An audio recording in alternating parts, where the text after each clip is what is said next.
Hello friends, welcome back. I'm Pratap Bhosle. Welcome you to Shiva School.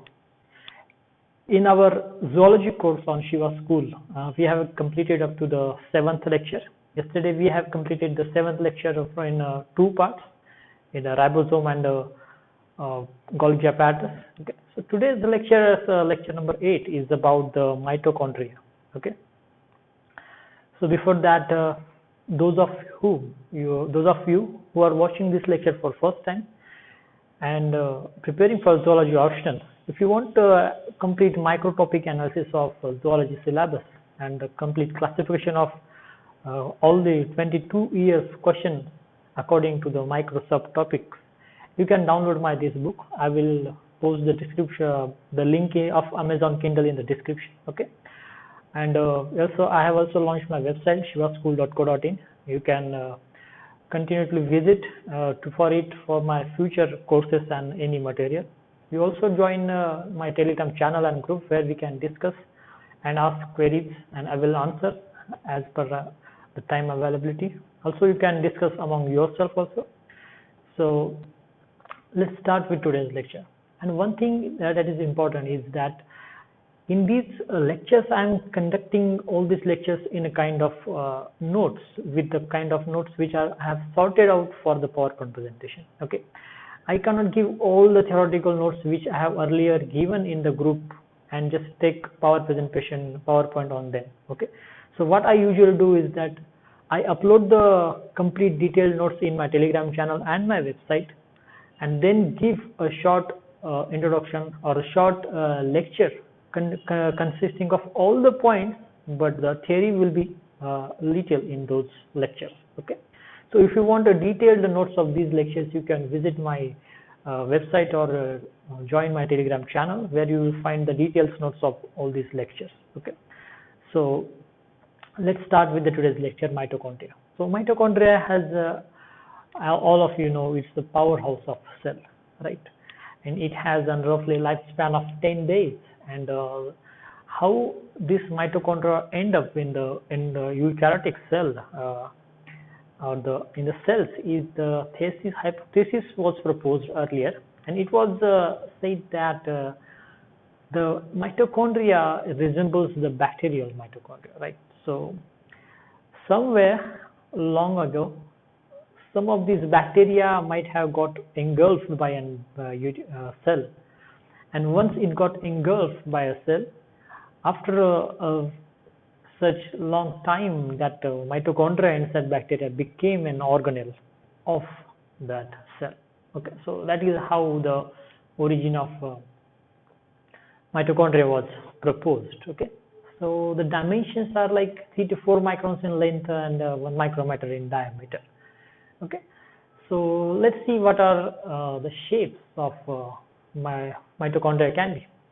Although there are various general shapes of mitochondria, like granular one, okay, like filamentous one, but along with these there are some specific mitochondrial shapes which are given in books, and that are the club shaped. Okay, so all of you know, club shape means having a bulge at one time, swollen side at one time.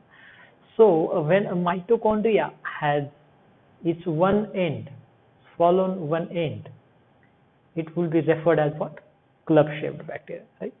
The second type of bacteria is mitochondria is that the one end is swollen, but it creates an additional space on one side. So that's why it gave a kind of tennis racket type appearance, like tennis racket type. So that's why it is called as tennis racket shape. The second type of mitochondria shape is pleomorphic. That means the swelling is on both sides. Okay, when the mitochondria has swelling on both sides, it's called as pleomorphic. The fourth type can be a vesicular shape. That means it's kind of vesicle, has a lot of space inside it. Okay, that is how the vesicle looks like. So that is the vesicular shape. So these are the shapes of mitochondria. Then we will go to what are the number of how many of the mitochondria are present inside the cell. See, this is not that much important point, although there are examples like In the sperms, there can be 20 to 24 mitochondria are there, and in some of the oocytes, all mitochondria are as high or as 3 lakhs of mitochondria can also be present in a cell. Okay, so this varies. Even if an answer you could just explain, or you should mention two of these, any of these values, and that would suffice your answer. Okay, so the next is the distribution, how these mitochondria are distributed inside the cell. Okay, see, inside the cell, these mitochondria are distributed mostly evenly, that it presents throughout the cytoplasm, right? But there are particular or some kind of cells when these distribution of mitochondria differs or varies or localized. Okay, is localized. What are those examples? Are those like the proximal convoluted tubule of kidney, where they are present at the basal region. Skeletal muscles, they are present in between myofibrils. Insect flight muscles, the muscles which make the insects fly. In those, they are in close contact with fibril. Here we have I have drawn 3 diagrams. Okay.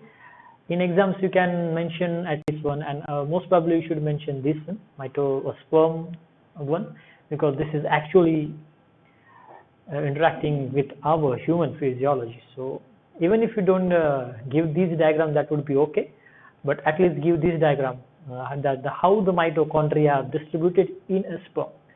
See, this is the middle piece of the sperm, and in it there is an axillary filaments are there inside that cylinder-like structure, and in that cylindrical structure, these mitochondria forms a group. Okay, forms such many groups, and they just are located around the axial point. Like if you view the TS of this sperm, they would look like this. This would be the axis, and these mitochondria will look like this. They have been arranged around the axial filament. So this would be one of the kind of a distribution of mitochondria. Okay, even if in any answer you just explain give any of these 2 examples. Okay, that would be suffice your kind of a note on mitochondrial answers. Okay, so these are the other examples, like in the insect flight muscles, these mitochondria forms a group, and they are present in contact with these myofibrils. Okay, this is the myofibril network. Okay, and they are present in the contact with this myofibril network. Same case with the papillary muscle of cat heart. They are present in contact. These are the mitochondria. Okay, so they are present in contact with this myofibril network. Okay, so these are the distribution, a type of distribution of the mitochondria inside the cell. Next important part is that which you cannot miss in an answer is the structure of mitochondria. Okay, so let's see the structure of it. So I have drawn this diagram, and this is a perfect diagram, whether you won't miss a single point about the structure.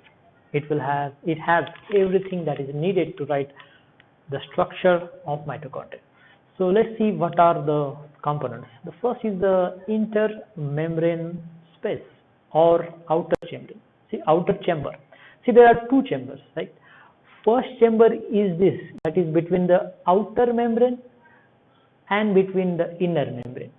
Okay, so this is what the outer chamber. Okay, so this is what outer chamber, that is between outer and inner membranes, right? So, and there is second chamber that is called as inner chamber, which is enclosed by this entire inner membrane. Okay, so these are the 2 chambers. Next is this inner chamber. This has 2 sides, right? As one side is exposed to the matrix of this inner membrane, that side of this inner membrane is called as what? M side. Another side of this membrane is exposed to the outer membrane, right? And it is called as what? C side. So these are the 2 sides of inner membrane. Next is the membrane, how this and the entire structure of mitochondria can be actually the two-layered membrane only. Okay, so that's why how it is formed. So we will see that in details how these are membranes are. The first membrane will be the outer membrane, right? And it is not so significant as most of the oxidative phosphorylating or energy generating cycles or materials or all the enzymes are present on the inner membrane, right? All these machinery is situated on the inner membrane. These outer membrane just allow the inflow and outflow of required material or wasted material. Okay, so on this outer membrane there is a kind of proteins are present, and they are called as subunits of Parsons. Okay, so these subunits of Parsons are present on the outer side or the cytoplasmic side of the outer membrane, right? So there is you just need to remember this name only. There is not much requirement of detailing about this subunits of Parsons because they have not been explored much, and there is little evidence that they have any role in the electron transport chain of energy generation that happens inside. So that is the subunits of Parsons located on the outer membrane. Next is the important part is subunits of Fernandez-Moran. Right? These are located on the inner membrane of this mitochondria. Okay, so on this membrane, this membrane or the Fernandez-Moran subunits of Fernandez-Moran are situated. Right. So next point is the membrane composition. What is the composition of this membrane? Right. So you will find much details obviously in my notes which I have uploaded in Telegram group. Okay, so if you want a detailed answer of this, you should go on the Telegram channel. Okay, so let's see what are the enzymes. The question has already been asked about the enzymes in the mitochondrial membrane by the UPSC, and it should have at least these number of enzymes in an answer, right? So these are all these exams. You just go through this and just enlist all these. Most of these enzymes of inner membrane, as I've said, they are actually involved in the energy generation machinery, right?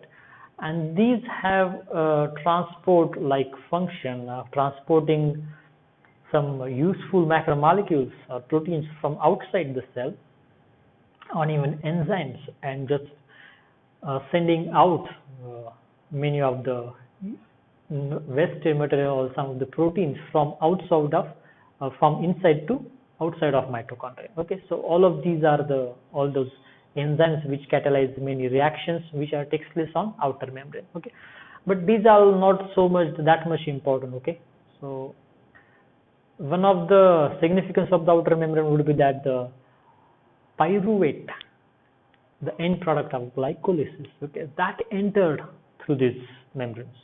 Okay, so such little examples are so little useful of this outer membrane enzymes is there, but majority of part of role is conducted by these inner membrane enzymes. Okay, so I have enlisted, you just go through it and just mug up those, write at least 4 examples of enzymes of both, right? So next is the cristae, the main major part of this mitochondria, right? What are those cristae? These are formed out of the inner membrane. Okay, all you know, this is the inner membrane. When this inner membrane curves inside this matrix, this is the matrix of mitochondria. When it forms a curved inside or a wedge-like shape inside the matrix, this is called as what? Cristae. Okay, this is called as what? Cristae. And this is there is also a rough relation between the respiratory rates of mitochondria and the number of cristae. And why there is a rough correlation? Because all the respiratory actual chains occur on these cristae. Okay, so this cristae will have the F1 particles, F0 particles, and they actually carry out the electron transport chain function, right? So also this will have this electron transport chain machinery on this inner membrane only, right? So that's why whenever there is respiratory rates are higher, at that time the number of cristae also needs to be higher to cope up with this, cope up with that increased rate of respiration, right? Next is the relatively inactive cell shows the simple and few crista. Okay. Obviously, if there is no requirement of oxygen or the oxidation or the energy by the cell, there would, in those such cells, these cristae would be less in number, because the main important function of the significance of this cristae is that it provides that template to carry out all these energy generating reaction. Okay, so in such cells there will be less number. Next is the angular cristae are commonly found in skeleton and cardiac muscle. Okay, this is a minor point. You can just skip this point. In normal summer frogs, proximal convoluted tubule shows transverse cristae. In starved winter frog, proximal convoluted shows longitudinal cristae.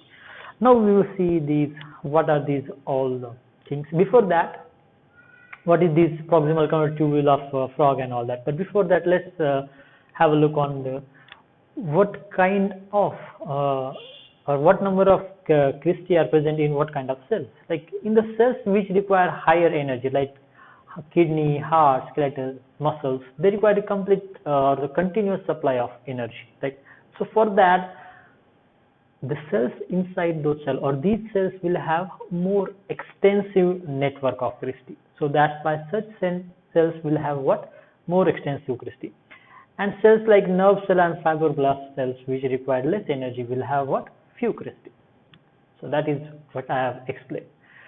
Now let's see the structure of cristae. See, if in a question of write down the structure of mitochondria, you just draw the diagram of mitochondria, which I have already shown. If you have just drawn this diagram and written answer, you would not be able to fetch more marks, because these diagrams which I have found in books, actually I haven't found in many of the notes or whatever the 1 or 2 notes available.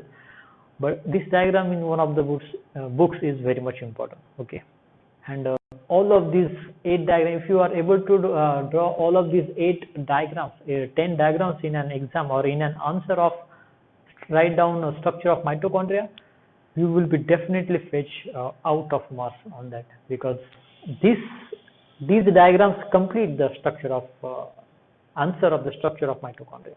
So let's see one by one. So the first is the tubular cristae in adrenal cortex of hamster. Now what are these tubular cristae?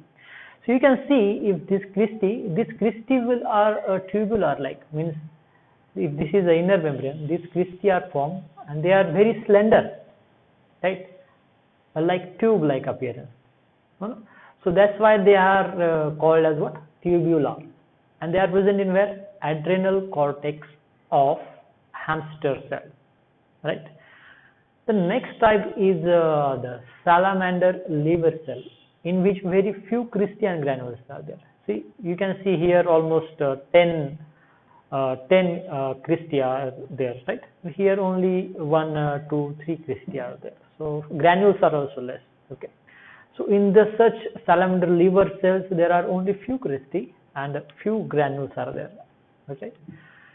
The next type is the hamster liver cells.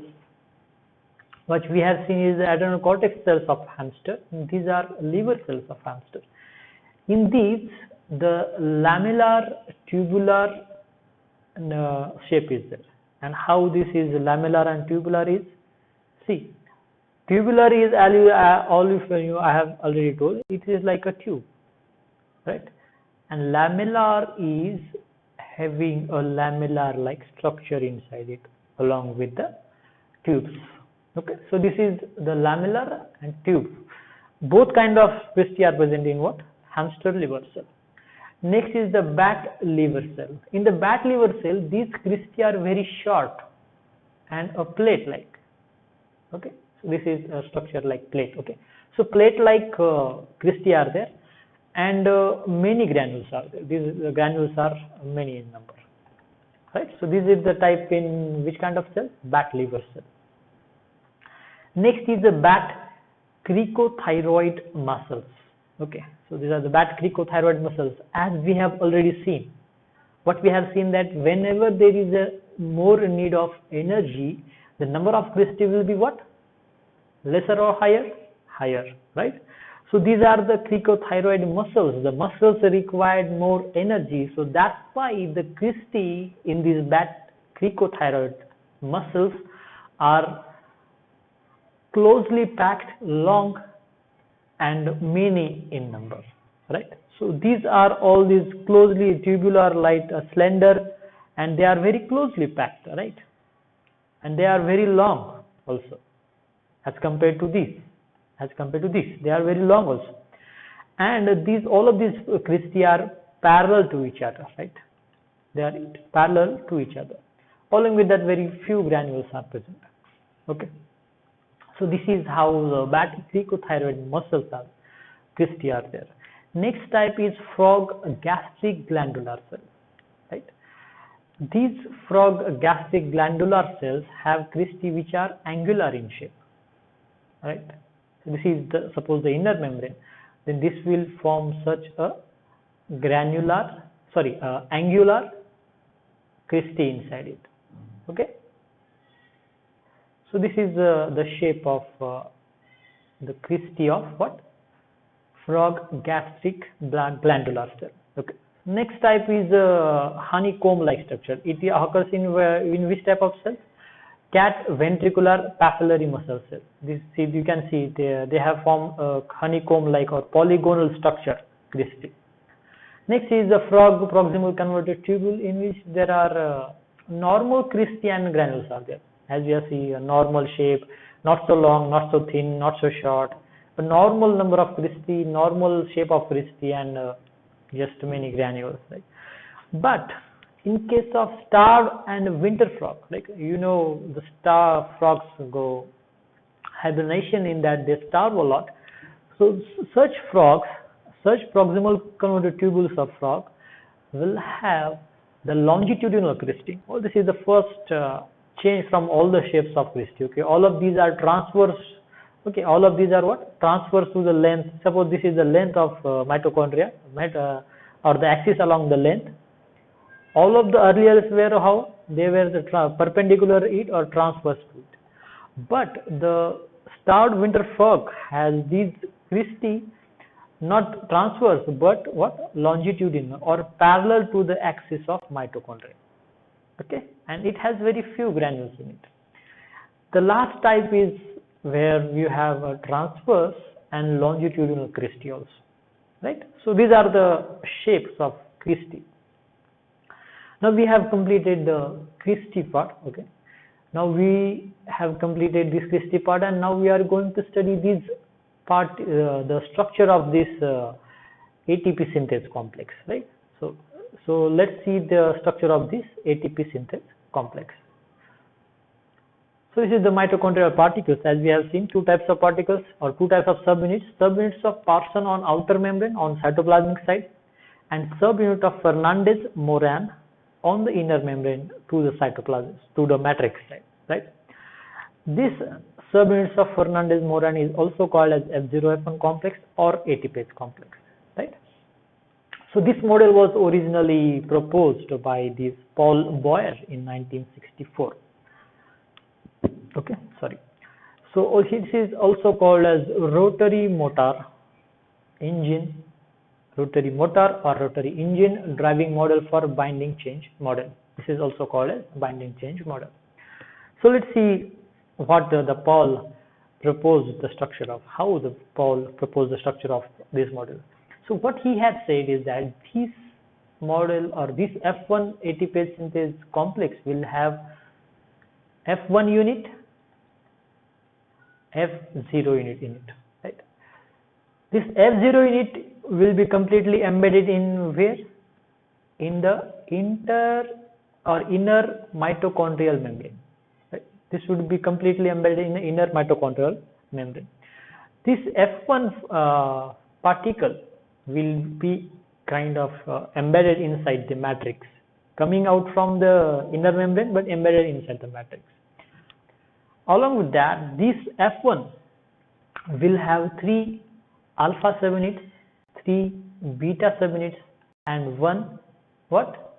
Gamma subunit. And this gamma subunit will form what? Stalk of this F1 complex. And these 3 alpha and 3 beta will form what? That this complete ring or the head piece, right? So this will form what? Head piece of this complex. And this F1 will have many C units, C type of proteins. So these C units are there in F0 complex, and this will form what? Base of this F1 synthase complex, F synthase complex. So this is the structure. And how ATPs are synthesized are that when the ADP pyrophosphate comes to this complex, this gamma stalk, right? This is the stalk of this complex. This is the entire structure. This extends up to here. Okay. This is the gamma stalk. This entire gamma stalks rotate around itself, right? Circular motion. And while it is rotating, it synthesizes the ATP. To each rotation, it generates 3 ATPs. And how it generates 3 ATPs? For that, we need to see another diagram which is taken out from the upper view of this complex, right? If you view this entire complex from above, from upper side, this will look like this. Okay, so see, this is the gamma is stalk inside this, right? And why there are 3? They are just to explain the different state of this complex rotation, and also to understand you that there are to remember you that there are 3 ATPs synthesized per revolution, right? So this is the 1/3 part of revolution. This is another 1/3. This is another 1/3. After each 1/3 of part, 1 ATP is synthesized. So overall, in one rotation, so there are how many ATPs are synthesized? 3 ATP are synthesized. Okay, and to synthesize 1 ATP, they require 3 H plus. Okay. So, and what is the 3H plus? What are the ATP, ADP? See, all of these we will cover in the biochemistry chapter, where we will see electron transport chain, glycolysis, pyruvate, citric acid, and all that. At that time, we will understand that how the 3H plus gives 3 ATP by the electron transport chain. So now, first of all, let's see the structure and how this F1 synthase complex synthesize ATP actually. How does it function? How does it rotate? So actually, this complex exists. This complex exists in how many conformations? 3 conformations. These 3 conformations are open conformation, that is called as O, loose conformation called as L, and tight conformation called as T. Right. So what is that? All these conformation. Let's see one by one. See, to this complex, ADP and pyruvate phosphate. ADP and pyruvate phosphate. This ADP and pyruvate phosphate first attaches to the L conformation. That is what? Loose conformation. So that is why it is also named as it is easy to attach to itself. That is, it is referred to as loose conformation. So this ADP comes and is attached to this L conformation, okay, of this F1 complex, right? Once it is attached to this, all the enzymatic machinery will act on this ADP and pyruvate phosphate, and with the help of this F1 complex enzymatic and other protein structures, the ATP is synthesized. Now, how exactly that ATP is synthesized, that details we are not going into details, okay, that, and they are also not explained by any scientist yet. So we don't have to go to in that much details that how these ATPs are actually synthesized inside this complex. For now, just remember that when the ADP and pyrophosphate attaches to this L conformation. Now, once they are attached to this L conformation, now as I have said, this gamma unit is going to rotate around its own axis. Now, when it rotates, it shifts the L conformation into what? Into T conformation. Right? This rotates and this shifts this L conformation into where? Into T conformation. Now, while shifting to T conformation, there reaction also occurring, and that reaction you will form the ATP out of the ADP and protopyrophosphate. Okay. So while conversion of for this L conformation to the T conformation, this ATP will actually form. Now once this ATP is formed, it remains attached to this T conformation. Okay. Now ATP is synthesized. We need to release it inside the matrix, right? So for that, this gamma unit will again rotate, and it will go in which conformation? It will go into O conformation. O conformation is open conformation, right? So when this complex come into open conformation, whatever the ATP was attached to it, it gets released from its structure. Now when that ATP gets released, it go into the matrix, and this O conformation again shifts to which conformation? L conformation, because this gamma unit is what? Is continuously rotating, right? So these are the different conformation of the same unit, okay? And as you can see, when one complete rotation is complete, there you can have 3 ATPs out of this one rotation, okay? 3 ATPs out of this one rotation. So this is how the F1 complex works. Okay, I hope you have understand. If not, you can message me or you can ask the question in my Telegram channel. Next is as this ATP synthase complex, or the entire working of this complex is like a rotatory machine. This is also referred as world's smallest molecular motor. Okay, why? Because it works as a motor. It rotates around its axis, right? Gamma units rotates around this axis. So that's why it is referred as world's smallest molecular motor. Okay. The question can be directly asked like this: write a note on world's smallest molecular motor. Okay, and I know that from now you will remember that world's smallest molecular motor is nothing but what? ATP synthase complex. Now next are the functions of this mitochondria. Okay, so first of all, before this first point, we will go through these 3 points. Okay, and what are these 3 points? Are these ATP transport? What is ATP transport mean? See, when inside the mitochondria, you know ATP are synthesized, right? So these ATP are So these ATPs are also synthesized and stored inside the mitochondria also, right? So this inner membrane will have a high concentration of ATPs on its side, right? But because of that, it is also will have some tensions or some interactions in between the F1 complex and all, because all the reactions are continually happening inside this crystal and all that. Okay, so there is a continuous internal movement on this F1 complex is there. But when the hydrostatic pressure inside this mitochondria increases, okay, hydrostatic pressure occurred because of water, so at that time it swells. Okay, so at that time this swells, and the ATPs and water are what? Squeezed out of this mitochondria. Okay, because of the hydrostatic pressure. Now once these ATPs are squeezed out, what it will do is that as the number of ATPs are decreased from this inner membrane, it will also relax that inner membrane. Okay, because we have removed the ATP on it, so it will just relax. And also we have removed water, so this will also decrease the volume. So in that way, this swollen or the hydrostatic pressured mitochondria will what? It will form a relaxed structure. Okay, now it will form a relaxed structure. So this was the kind of swollen structure.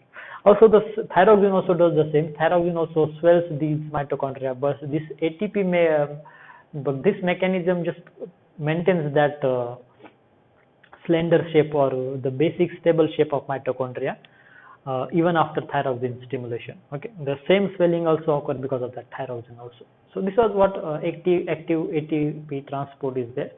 So this is the function of this mitochondria, ATP transport, and these ATPs which were squeezed out of, they can be just used inside the cell wherever that is required also, because this is the storehouse of ATP also. Right? The next function is lipid synthesis.